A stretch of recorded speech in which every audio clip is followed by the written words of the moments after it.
Hello, hello. I am the cartoonist M. Rashid. This is another one of those silly comments that came out of that "It's Okay to Be White" core group I was telling you about a few videos ago.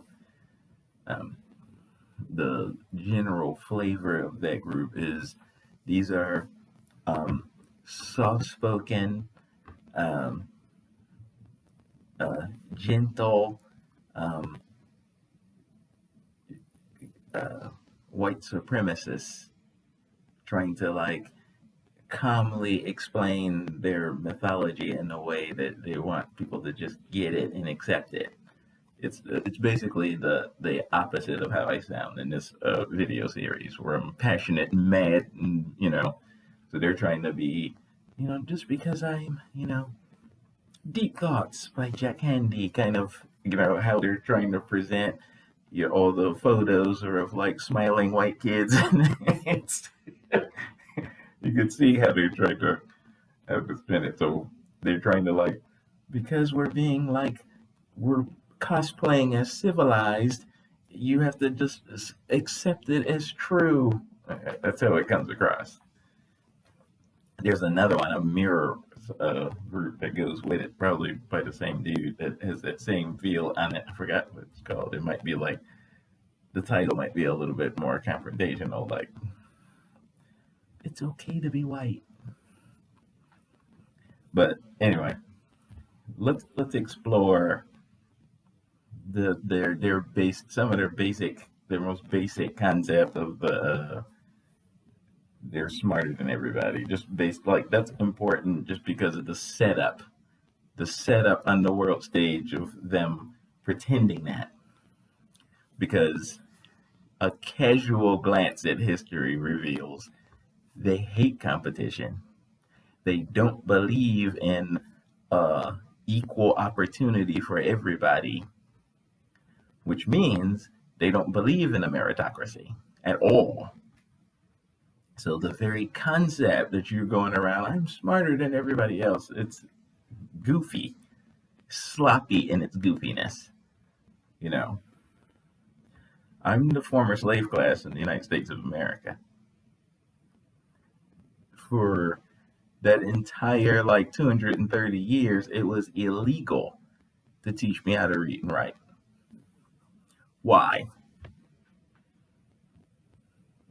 You can make up nonsense and say, oh, well, because, you're just a mere slave, and if you learn how to read and write, it would make you feel bad because you would be educated to how, worthless you are, or some bullshit like that. You can make that shit up.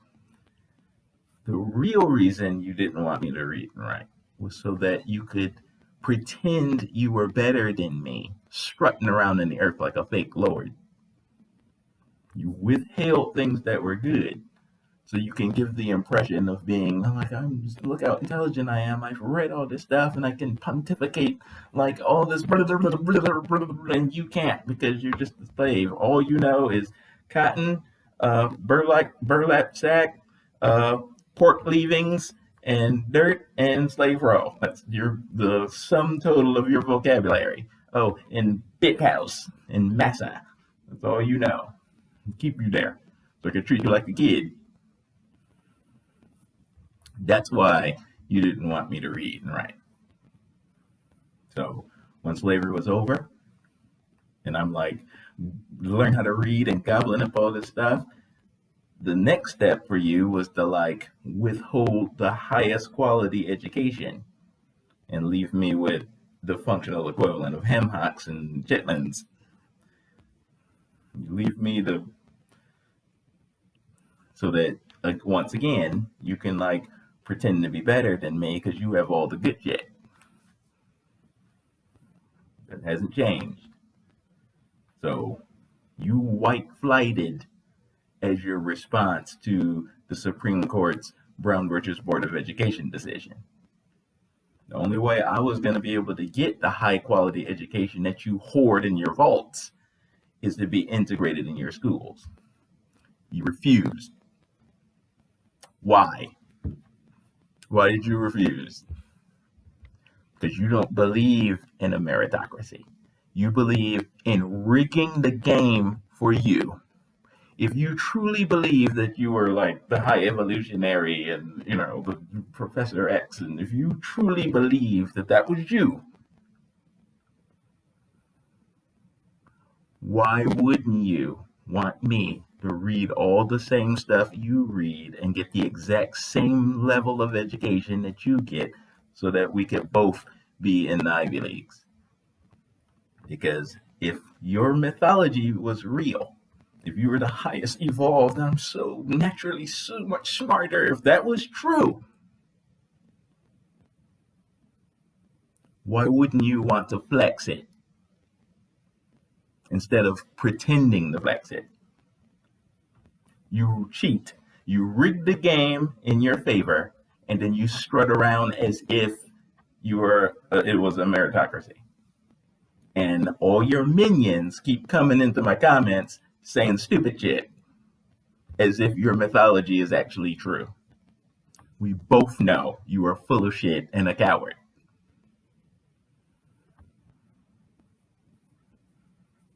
Now,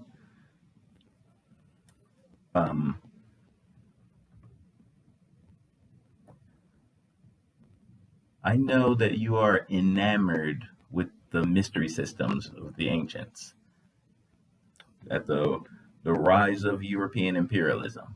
Before that era, you were all about like learning the secrets of from the high priests in Egypt and from the mystics of Africa and the mystics of India and far China. Like you wanted to know the deep mystery secrets from the past, So when you went on your European imperialism campaign, you were snatching stuff and sending it back to Europe. You did that with everything. Your goal was to decipher it, repackage it in your name, and pretend you invented everything. Some of that stuff was easier than others. The easiest stuff was the mathematics and calculus and stuff like that. You had a affinity for the hard number stuffs, and your people, the most studious and brilliant among you, were able to crack those codes, no issue. But the other stuff, you failed.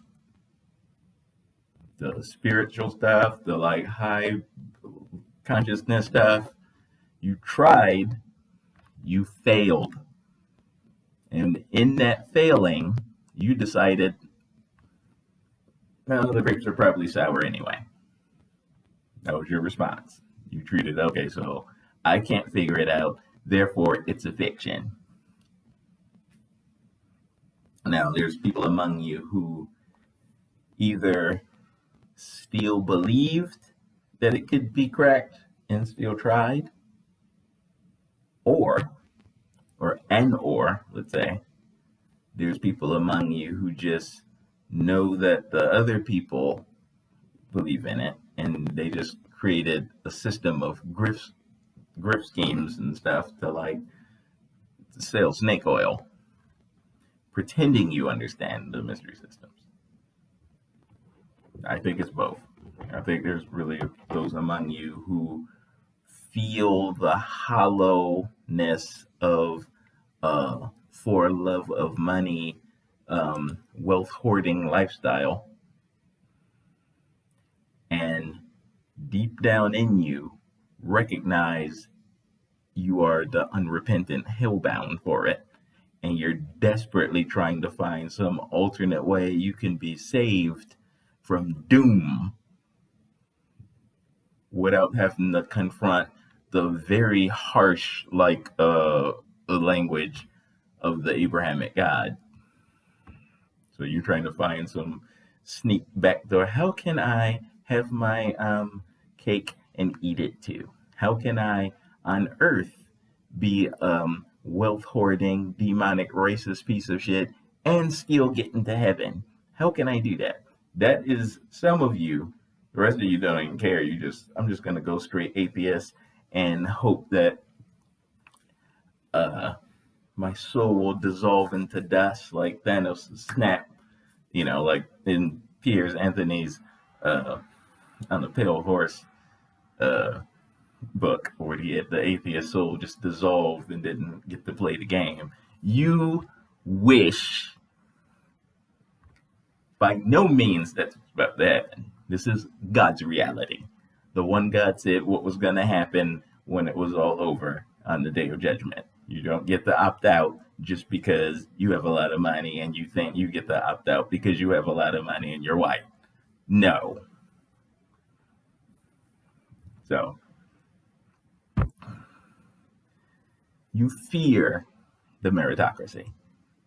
You fear equality and opportunity because you ain't that guy.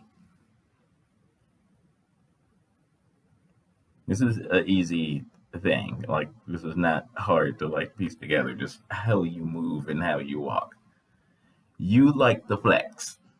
If you think you have the edge, then you're like, come on, let's do it. And you want to show the world that, no one can match you. So when you don't do that, when you conspicuously avoid, you can pretend it's something else, but we all know better. In a true meritocracy, I would fuck you up. We both know it. That's our issue. That's why that's why you hate integrity and righteousness and all of that stuff. That's why you are the way you are. Because you don't want to go back to the ancient days when you were like looking at awe at the stuff your rivals had, and you longed to like be that. So now you have it. You're doing your cosplay of what you remember from the ancient days, of what you saw the previous Black civilizations doing. I see you in your like secret Masonic rituals and how you all do your stuff. I've seen the images and how you set yourselves up and how you look in there. No one is fooled about who you are and who you're like trying to imitate, even today. Some of you have forgotten the face of your fathers, but there's some of you who know for no, and know you that I know.